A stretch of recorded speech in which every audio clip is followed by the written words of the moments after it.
ఏంటి వచ్చేసారా అని బాలు అయితే సత్యం వాళ్ళతో అనేసరికి ప్రభావతి అయితే అలా ఉండిపోతూ ఉంటుంది. ఇక సత్యం అయితే చాలా బాధగా ఉంటాడు. ఏంటి నాన్న అలా ఉన్నావు అని చెప్పేసి బాలు సత్యాన్ని అడిగేసరికి ఏం మాట్లాడకుండా సత్యం అయితే అలా చూస్తూ ఉండిపోతూ ఉంటాడు.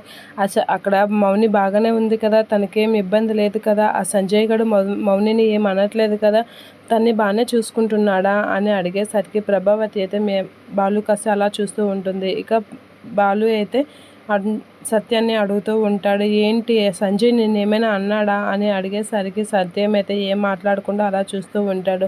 ఫంక్షన్ గురించి ఏమైంది అని బాలు అడిగేసరికి ఫంక్షన్ మన ఇందరూ చేయడానికి ఒప్పుకున్నారు కానీ అని చెప్పేసి అయితే అనేసరికి ప్రభావతి అయితే ఆపుతూ ఉంటుంది సత్యాన్ని. ఏంటి నాన్న అని చెప్పేసి బాలు అయితే ఒప్పుకున్నారు కదా అని చెప్పేసి తన దగ్గర ఉన్న డబ్బులు తీసుకొని సత్యం చేతిలో పెడుతూ ఉంటాడు. వెళ్ళండి వాళ్ళకి బట్టలు తీయండి, మౌనికి ఫస్ట్ టైం మన ఇంట్లో చేస్తున్న శుభకార్యం ఇది, తనకి ఏ లోటు జరగకుండా చాలా బాగా చూసుకోవాలి, తను ఆనందించాలి, అలా చేయడమే నా ఇది అని చెప్పేసి అయితే అంటూ ఉంటాడు. అది చూసి సత్యం షాక్ అవుతూ ఉంటాడు. ప్రభావతి కూడా అలా చూస్తూ ఉండిపోతూ ఉంటుంది బాలు ఆడిన మాటలకి. ఇక బాలుతో అయితే సత్యం చెప్పలేక ఉండలేక సతమతం అవుతూ ఉంటాడు. ఏంటి నాన్న ఏదో చెప్పడానికి ట్రై చేస్తున్నాడు అని అయితే అలా చూస్తూ ఉంటాడు. ఇక ప్రభావతి కూడా కొంచెం ఇదవుతూ ఉంటుంది. ఇక బాలు అయితే సత్యాన్ని చూస్తూ అలా ఉండిపోతూ ఉంటాడు. ఏదైనా జరిగిందా నాకు చెప్పడం లేదా అనేది అనుకుంటూ ఉంటాడు.